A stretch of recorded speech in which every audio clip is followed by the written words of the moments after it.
গান গাইতে গাইতে গাইতে গাইতে প্রতি রাতে শীতের রাতে ঠান্ডাতে ভাঙ্গা মাইকে চিল্লাইতে গাইতে গাইতে গাইতে গাইতে গাইতে গাইতে গাইতে গাইতে গাইতে গাইতে গাইছে কত বড় বলদের বলদের সামনে গাজর, তা ওই গান গাইতে গাইতে আগে যাইতেছে।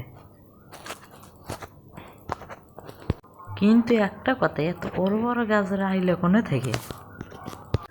তার কিছুক্ষণ পরে সেই গাজরের গন্ধ পেয়ে দেখেন কিভাবে উঠে পড়লো। समझ रहे हो क्या है? এই বলে তো গাজর দেখতে পেয়ে অনেক খুশি হয়ে যায়।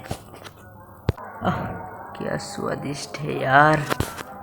এই বলে যখন গাজর খেতে খেতে গাজরের ভিতরে চলে যাচ্ছিল, তারপর গাজর ক্ষেতের মালিক চলে আসলো। আরে ভাই, এত বড় মানুষ কিভাবে হয়? কিরে ভাই, এই ঘরে তো আমরা রুমের এক পাশে থেকে পকেটে করে নিয়ে কিভাবে ঘুরতেছে? এই লোকটার কুকুর এসে তার কাছে নাচানাচি শুরু করে, তাই সে একটু আদর করে দিয়ে তার গাজর ক্ষেতের দিকে চলে যেতে লাগলো। এই বলে তো গাজরের ভিতর দিয়ে টিন নাস্তা নিয়ে চলে গেছে, তার গাজরও বার করতেছে। এখন আমি কই যাবো, শক্তি বর্ত হইল না।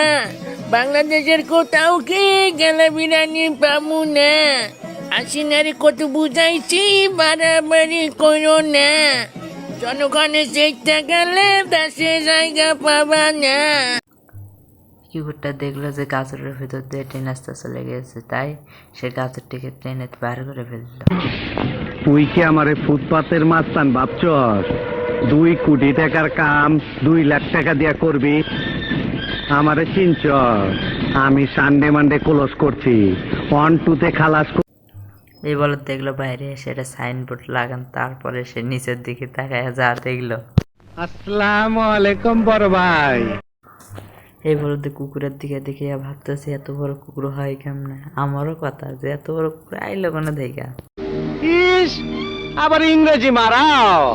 আইতাছে তোর বাপে, বাইরে তোর কপালে একটা আমি উষ্টা মারব। Comment for next part.